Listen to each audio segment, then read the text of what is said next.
Okay, Eli, we're talking about NBA free agency and trade rumors and stuff. There's a lot of stuff swirling around. 40% of the league is free agents right now, and it seems like all the big names are playing musical chairs. So we were just talking about one deal that we heard about that, and then of course we don't know about the sources on all these. I think people just get their NBA trade machine out and start clicking buttons and see what happens, you know? And so here's a prospective deal that involves our Celtics. So for the Celtics, outbound would be Gordon Hayward and inbound would be Clint Capella. Then the Sixers get involved. They ship out Jimmy Butler and receive Gordon Hayward. Is that right? And then the Rockets get their man and Jimmy Butler, and then there's probably a bunch of other stuff to make all that stuff, finances and to sort it all out. But from a basketball perspective, who do you think wins that trade? Looking at that, the Houston Rockets.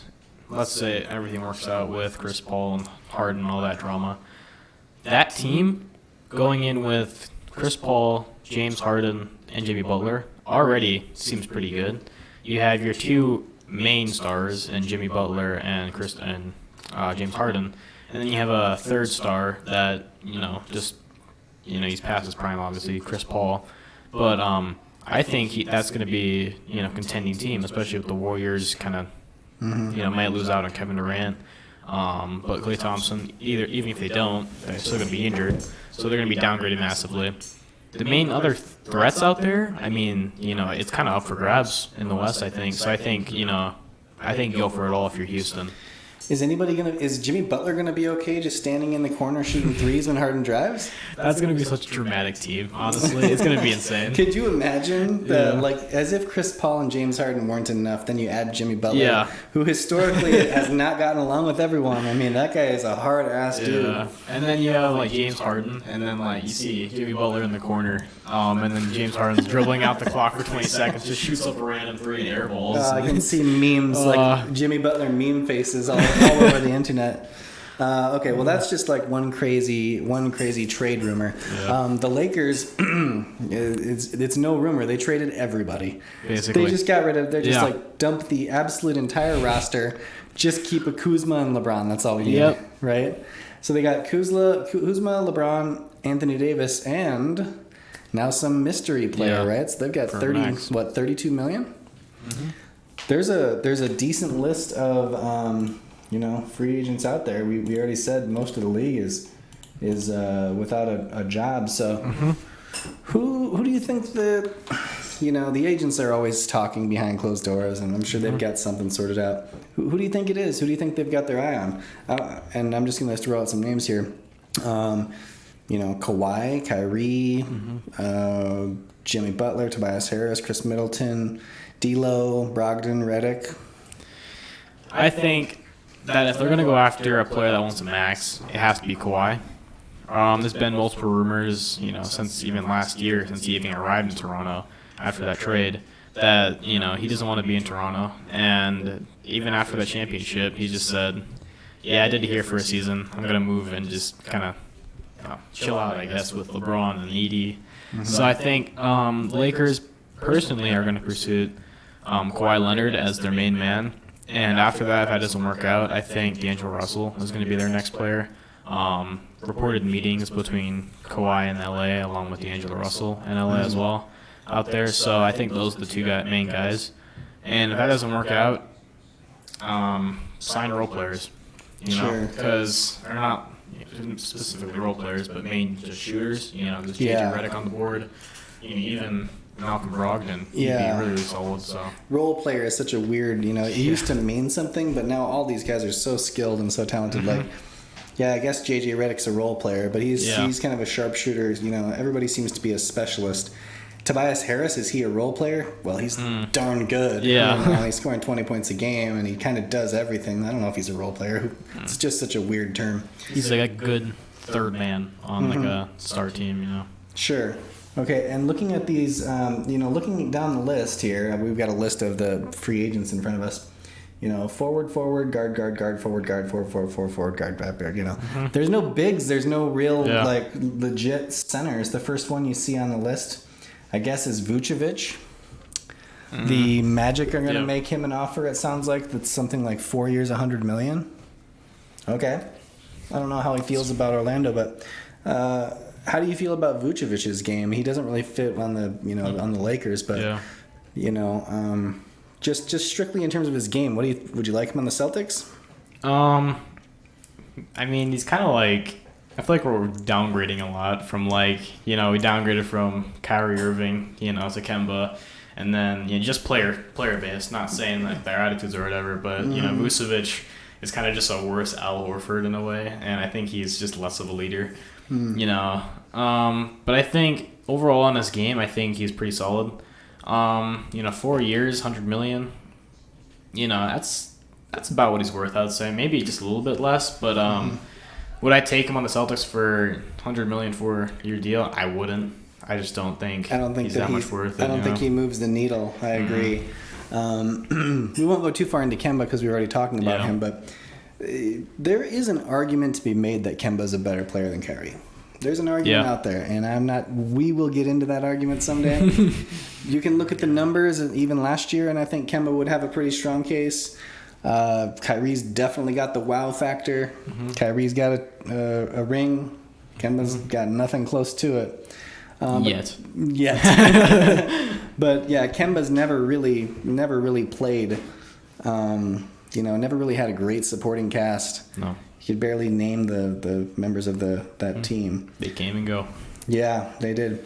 How about Brogdon and Middleton? Those are two guys whose game I really like. Plus, as a Celtics fan, I'd really like to take him off the Bucks.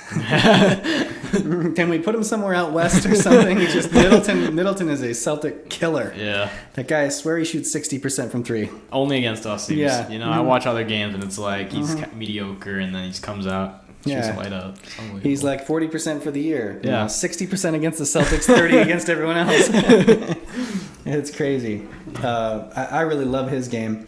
What do you think is going to happen with Kevin Durant? I think, personally, his smart deal would be re-signing with the Warriors. But I think he's just going to say screw it and sign with the Nets. If Kyrie's going there, I think he's going to sign with the Nets as well. Really? Yeah. I think the Nets are going to pull the trigger along with bringing him with Kyrie and having Kyrie just adapt to the system for a year. Obviously, I'm guessing D'Lo's going to leave if Kyrie signs with them. They wouldn't have enough money. Yeah, they wouldn't. So D'Lo will be leaving, and I'm assuming I'm saying he's going to the Lakers if they don't get Kawhi. So yeah, Kevin Durant will sign with the Nets along with Kyrie Irving. Kyrie will be by himself for the first year, but once Kevin Durant comes back, it's gonna be a scary team. Okay. Wow, yeah, that could be scary. Yeah. They've got a few decent role players on the team too, the Dinwiddies and Karis LeVerts and those type of players. Klay Thompson, all indications are that Golden State's just gonna throw the max that they can at him, right? They can't. Sadly for him, Kemba Walker squeezed him out of his All-NBA spot, and so that cost him like $40 million or something. But if you were the Warriors, do you throw the max money at him with his injury? And then the second question, if the Warriors blink, do you think that the Lakers or the Clippers would throw max money at Klay? The Lakers were rumored to go after Klay. Earlier in the season, I think he's just always a target for those big money teams out there. But I wouldn't be surprised if they, throw a max at him. But I think the Warriors will have Klay, Klay's deal done, first day of free agency. I think he's that important. Even though I personally think, if Kevin Durant leaves, I think that dynasty for the Golden State Warriors is basically just over. They're 2 seasons from now, everyone's healthy. You bring back Steph, Klay, and then Draymond, and then another player actually not talked about, DeMarcus Cousins. He's off now. So is he a free agent? Yeah, he is. Okay, because one deal, yeah, that's 1 year right. deal. So That's right. Yeah, I forgot about him. So actually, it's like 3-man team again. It's still going to be a deadly team. I will not lie about that. But I think that everyone's getting older, and teams are just improving in the West. So they'll be a threat, but I don't think they're going to be as good, obviously. Mm-hmm. On that note, my brother was asking me about the Warriors, and without Clay, without Durant, because they're definitely not playing. Yeah. So he basically said you're whittled down to just Steph. He said they won't even make the playoffs. Okay. What do you think of that? See, I said something about that a couple weeks back when the finals kind of ended off and Clay and both Durant went down. I was kind of talking to you, and I was just saying they barely yeah. got beat by the Yeah. Raptors, the champion Raptors. Yeah, and honestly, will they make the playoffs? Steph will do anything in his power to just, even if he has to scrape an 8th seed, he just wants playoff basketball. You know what I mean? Yeah. So, and I still think they'll be a top 4 team. Draymond's nothing to joke about, and I think, if Durant does leave, that leaves a lot of money on the books that you can just sign a big free agent as well. So you could just remake the whole team if you really wanted to. Sure. Okay. I happen to be in agreement, although I'm not sure that they'll be a top 4 team, but I think they'll be hovering right around that 4 to 6 range, just because, you're looking at Houston and maybe even Oklahoma City, and Portland is still looking pretty good, maybe even a year better. Mm-hmm. Portland and then Denver. Jeez, Denver's no joke. Itch. I really think that Steph alone he's just one of those guys like a Larry Bird. Like, there's no way that a Steph team is gonna not make the playoffs. So I'm in agreement with you. Okay, good chat on free agency.